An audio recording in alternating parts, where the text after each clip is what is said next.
he does get here, because he was on our agenda tonight to give us a clean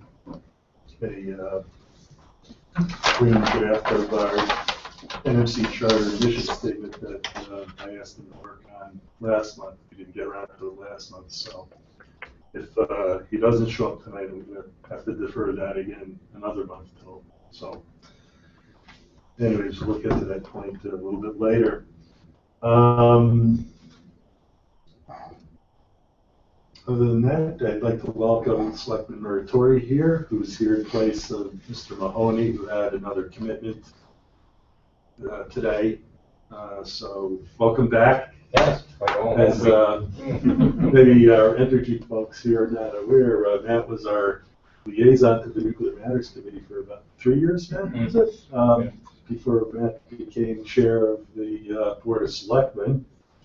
And that's when John Mahoney became our regular liaison. So we certainly appreciate your being here tonight, John, with your busy schedule. And as we always said, don't be a stranger, even if you're not our liaison. That's right. Exactly right. You know, okay, so with that, we do have a public comment period on our agenda, but seeing that, yeah, any questions? Nope.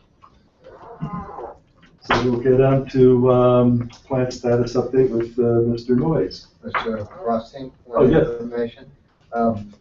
Is the meeting being broadcast? I think there's always an announcement. Oh, yeah, I think I mentioned at the start that that was live streaming. Oh, I believe. that's it, new terminology. Somebody. And they don't call them records anymore. Yeah. I mean, somebody with a flip phone here Yeah. doesn't know too much about live streaming, so that's about as smartphone as I'm ever going to get. Yeah, we're being live. So, Matt, we'll turn it over to you. I mean, Dave, we'll turn it over to you. Okay, good evening. Since the last meeting, Pilgrim was notified on July 17th that Jones River Watershed, Cape Cod Baywatch, and Pilgrim Watch in separate filings are contesting the waterways license for the Fukushima modifications of the plant. These could potentially challenge our timetable for implementation of the federally mandated modifications. But we are working with legal counsel to address the issues from those contested filings. On August 12th, the plant made a notification of the NRC based on high-pressure coolant injection system being declared inoperable. It occurred at the end of a scheduled maintenance window. We removed the system from service and we're attempting to perform post-work testing. Identified a issue with indication of turbine speed in the control room, and the operators took the expected action of securing from the test. The issue has been traced to a electronic component. A component's called a square root converter. Essentially, it provides a flow signal or provides a differential pressure signal and uses that to calculate a flow. We have replaced the component, and the removed square rooter has been sent out to NUS, who's a division of Scientech, in order to do a post-mortem and determine the failure mode on the controller. On August 16th, the plant initiated an emergent downpower to support repair to a feedwater heater shell leak.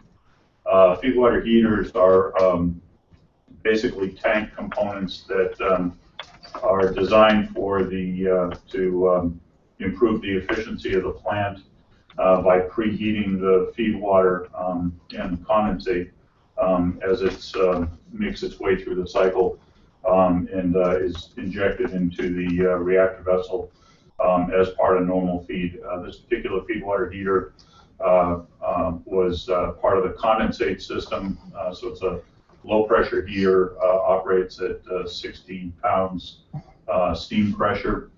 And during our investigation as a result of the leak that we saw, made a conservative decision to down power and remove the heater from service. Plant's currently at 21% reactor power. To make repairs, the heater is isolated.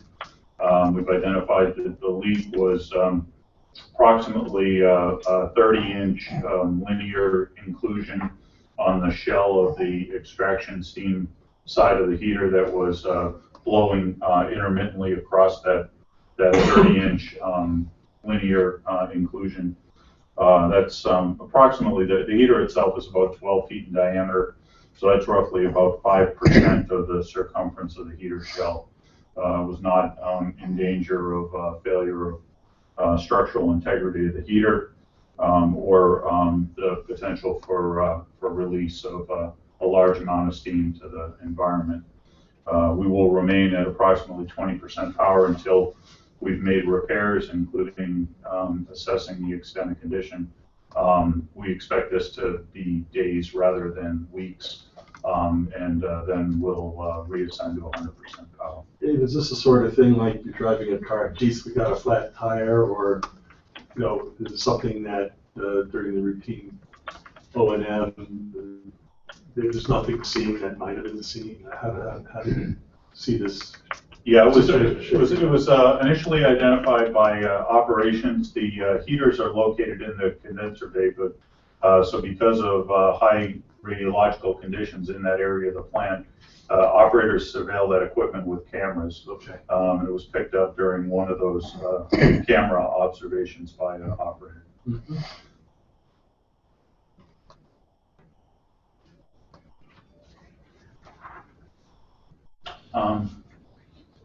Yeah, is that a separate agenda item? I had some information on there was a question about the development of the 145 million economic impact that had been in the, I believe it was in a Cape Cod Times advertisement for the plant. And saw a question, Rich, regarding the development of that figure and how we arrived at it. If I could just say what prompted Mike, that question is you see the agenda, we'll be talking about this later. The town will be commissioning an economic study there, so it was interesting to see Entergy's thought on that, and you may be using different data, information, what have you, for that aspect there, but I thought it'd be useful for you to at least discuss that to the extent that you could. Okay. Tonight. That's Yeah, sure. I'd be happy to. The figures derived from $55 million that are paid in annual salary and wages to the 650 employees at Pilgrim. So using a 1.6 multiplication factor for economic impact to the surrounding community, which is accepted widely in economic circles, that comes up with an $88 million impact. In addition to that, $40 million spent on products, goods, and services provided by local vendors and contractors. The largest portion of that during our planned refueling outage, but it's essentially an ongoing effort. $10 million to the annual pilot payment, $8.5 million in additional local and state taxes, $2.5 million to local communities and the state for offsite emergency preparedness programs, and $350,000 in contributions to support community events and nonprofit organizations. It's important to point out that that figure does not include anything with respect to the 300 jobs that are inferred as indirectly being created by the economic impact of the for the plant workers and their family, and the monies that they spend in the community. You say 300 jobs? Yes, that's correct. I appreciate your ground truthing this information. And not to take it out of context, but Mr. Dave, would Entergy make those figures available to the study that's being undertaken by the town? Absolutely.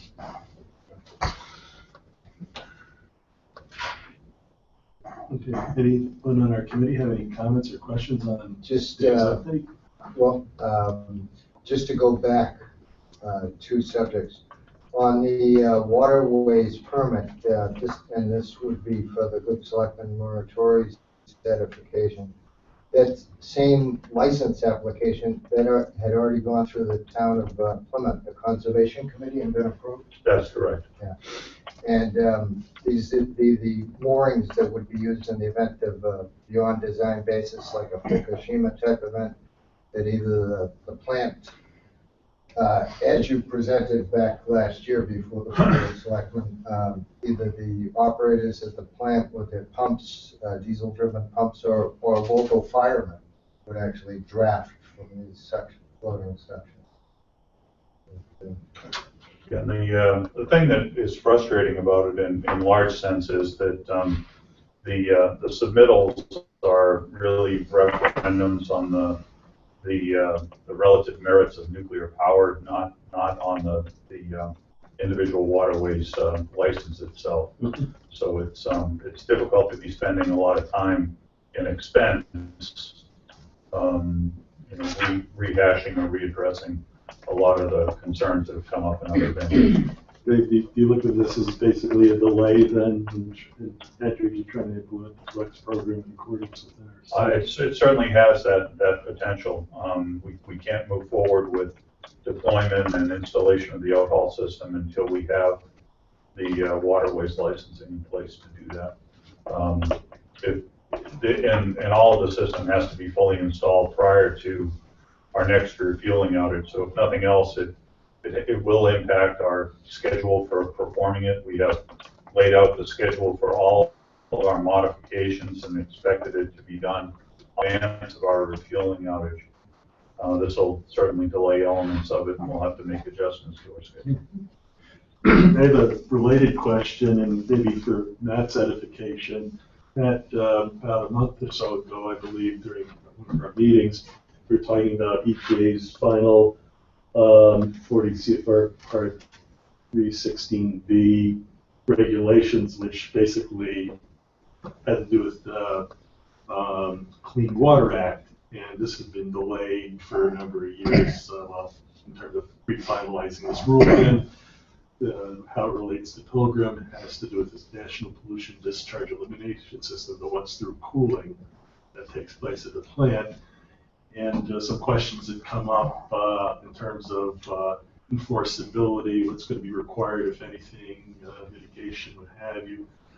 Some of the issues had to do with fish entrainment and impingement concerns too. Our committee had inquired with the branch chief of NRC Region 1 in terms of since EPA might come back and say, here's what we want you to do. If the question we had basically is if it was something that could potentially affect plant integrity, operation, safety, what have you there, for the sake of argument, is that something that the NRC could or should butt heads with EPA or vice versa there? And the long and short of it was that the NRC said ultimately they have the final say. So how that plays out. So the question I have right now for Dave is with the Flex program, if Mass DEP came back and said, oh, we're looking at some of the contested filings and so forth and so on, and it's going to take us a year to figure this out, not, for the sake of argument there, could NRC come back and say, look, Mass DEP, this is something that needs to be done, safety related, and so I just wonder, in a similar scenario, would NRC have the final say here too, Dave, in terms of what your understanding of the process is? I'm really not sure. I don't know how this would work out, whether this would be that same type of thing where the NRC has jurisdictional responsibility over the DEP. I just don't know. Yeah, I mean, I'd have to believe from a regulatory standpoint if NRC was advising us relative to its potential dealings or interfacing with the EPA that I wouldn't necessarily see being different, even at the state level, push and shove, but we'll see how things play itself out here. I think the concern on our part, you get to see the strategy was designed. It was designed to be flexible in its implementation. And anything that we may have to do that original strategy as it was defined, actually erodes margin to safety for mitigating a potential beyond design basis event. I think we can't forget the good selectman Muratori was our point of contact when Fukushima occurred over 3 years ago. And he constantly demanded of us, tell us why the citizens should feel comfortable, why they should feel safe. It's, this is one of those mitigation items that came out of the lessons learned from Fukushima. So to put it off, I mean, seems to be denying that. It has been 3 years. Any effort that can be done should be done. Issue about dry cast storage expediting. That's all separate bag of worms going on in terms of the land court, in terms of getting all the approvals for commencing with dry cast storage transfer. Any other comments, questions on Dave's update? Okay, seeing none, we'll get into the, next on the agenda we had our emergency director update from Aaron. Aaron, unfortunately, did not be here tonight. I did see him a couple days ago, and he had mentioned to me that he had been advised that the state legislative folks had overruled Governor Patrick's veto of the $170,000 budget request updating the 2013 emergency plan. This is something that, as you may recall from the other month, that our state senate had approved, the House approved, the governor vetoed it, from what Aaron told us last month. So Aaron didn't have anything official. He had heard this, but sure, next month we'll get more of an update and see where Aaron's going from here with that. So I think that's good news that if that stands, this is something that Aaron wanted to see happen to help further improve the town's emergency plan for one that exists right now. Aaron also told me that he was involved with some dry run exercise of the RAD responder on July 31st, and it went very well in his eyes there. I guess in terms of getting MEMA to buy into all this eventually to make use of this type of system, and also coordinating with Mass Department of Public Health remains to be seen, that it's a work in progress there. Aaron also circulated to our committee the July 24th Fukushima Lessons Learned report from the National Academies. It's a preliminary draft report. Questions about that, if they took the time to read the couple hundred pages there? Oh, I read the 6-page synopsis, and it was good. Okay, it rehashed the events at Fukushima, and it's I think the lesson that this learned in retrospect was we shouldn't accept the status quo, but should be looking at things outside our realm of experience, as they did there. I think one thing, I mean, I read the whole thing, believe it or not. Sorry. It took a while. But one thing that caught my eye that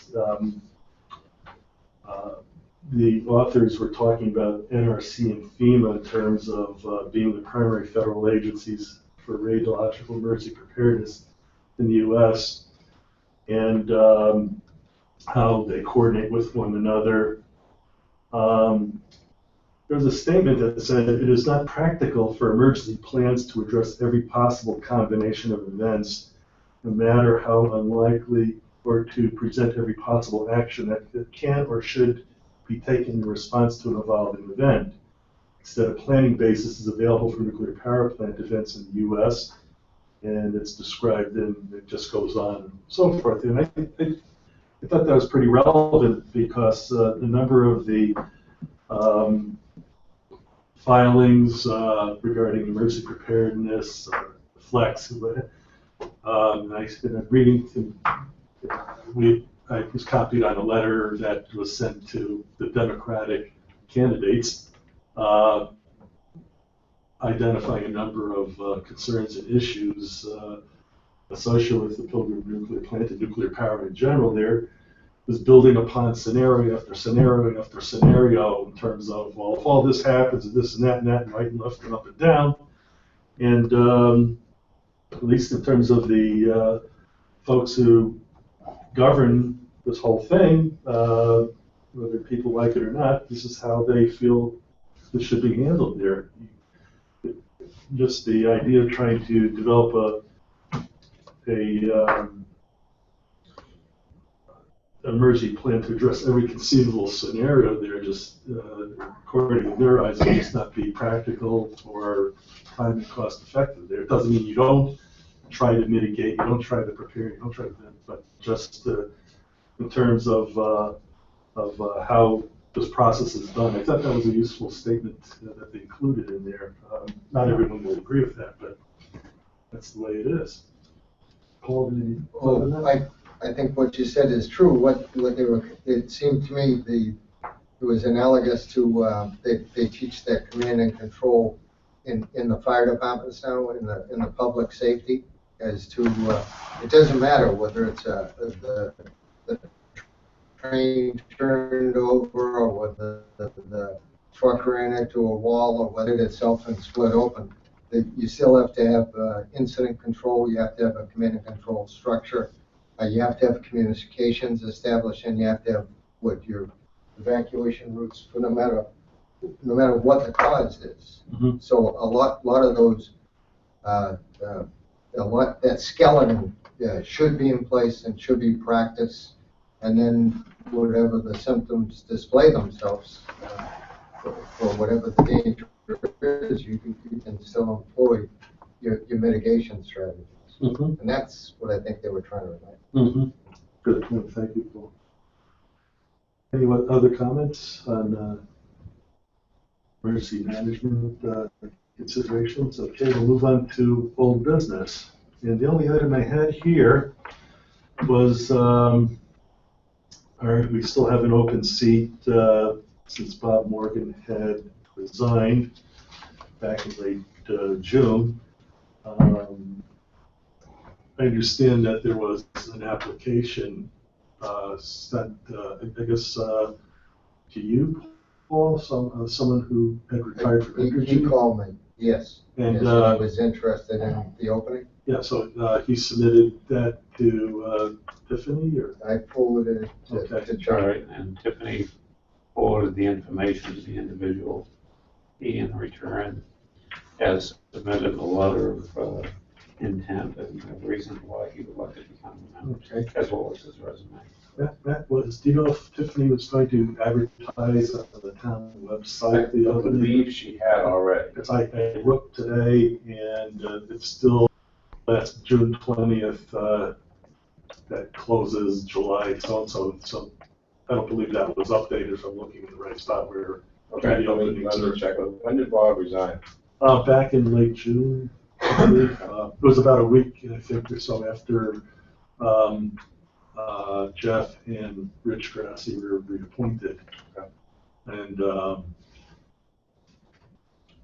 think, as I had mentioned to you, Matt, our committee discussed last month's meeting, the consideration you had requested about expanding the size, but that was before Bob had resigned, so we decided to keep our committee, same size of 7 members. And I guess the next step was to have the town advertise that there's an opening on the Nuclear Matters Committee. Anyone else who might want to apply. So that's pretty much where things are at the moment, as far as I understand. I just sent her an email now. Okay. Tomorrow. Okay. Um,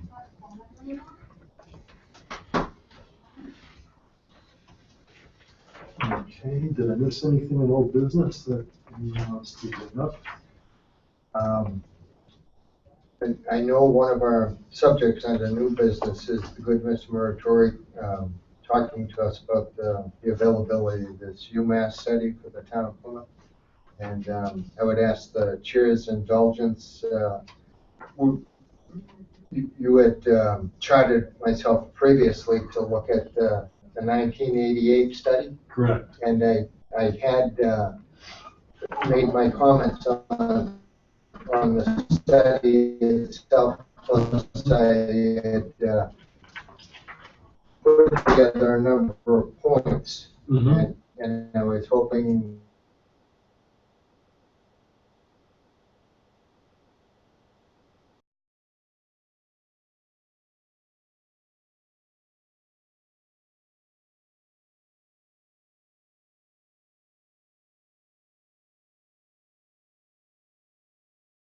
perhaps to re-examine it.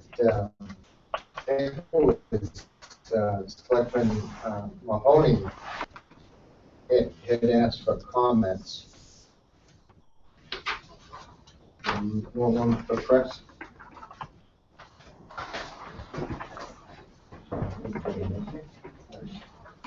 But it was a good study. Okay, for 1988, they looked like they worked with the town's economic development council, so they had the right parties involved.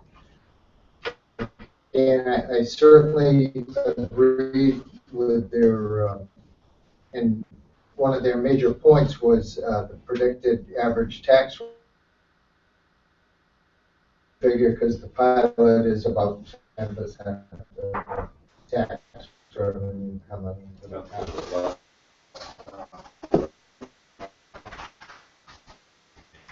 But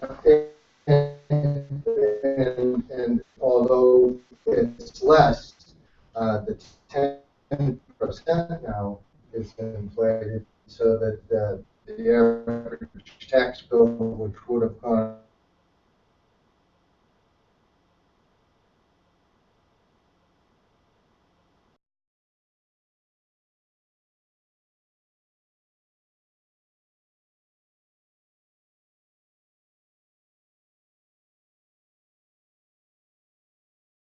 it was run by the Boston Edison company, and they would just go back to other jobs in the Boston Edison company, those that weren't left on the deep.